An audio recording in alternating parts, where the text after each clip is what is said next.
Veuillez excuser cette question, mais on a souvent dit que vous vous livrez à des pratiques magiques, à la magie noire de la voix de la main gauche tantrique.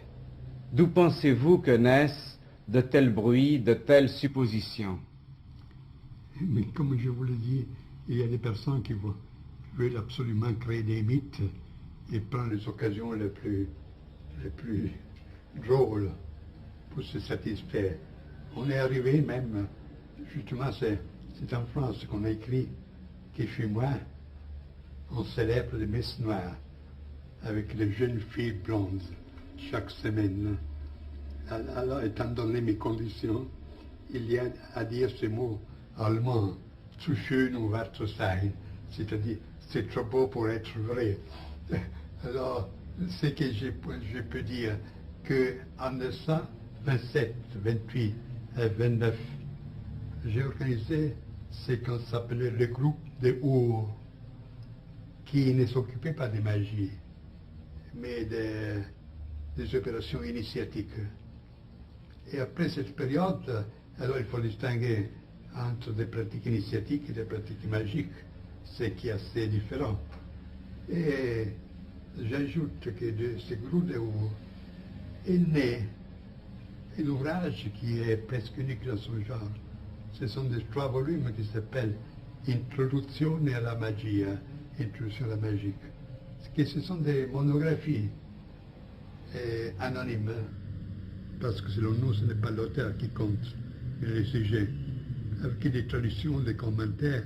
Alors je pense que pour quelqu'un qui veut explorer de manière sérieuse, parmi tant de contrefaçons et de fantaisies, ce sujet, cet ouvrage est indispensable. Et paru en troisième édition italienne, il y a un an, moins d'un an, ici. Et si, pour ce qui est l'origine de ce raconteur, vous savez bien qu'en partant des théories, on arrive très facilement à supposer des pratiques correspondantes. Moi, j'étais le premier en Italie à faire connaître le tantrisme, à exposer aussi ces rites de la main de la roue de la main gauche, etc., à examiner cette éthique de ce qu'on appelle le kaula.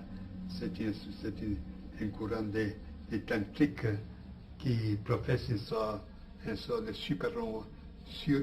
surhumanisme, une sorte de doctrine du surhomme, au-delà du bien et du mal, en se permettant toutes choses, sur la base d'une préparation ascétique.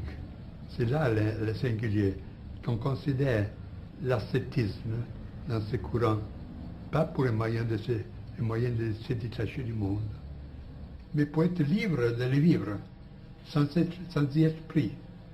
Et dans cette présupposition, on peut se permettre toutes choses, ce qui naturellement est assez dangereux étant donné la faiblesse humaine. Alors, à partir de ces présuppositions, de ces expositions et de la compréhension que j'ai eue pour ces doctrines, il est facile de penser que moi aussi je m'occupais de ces choses.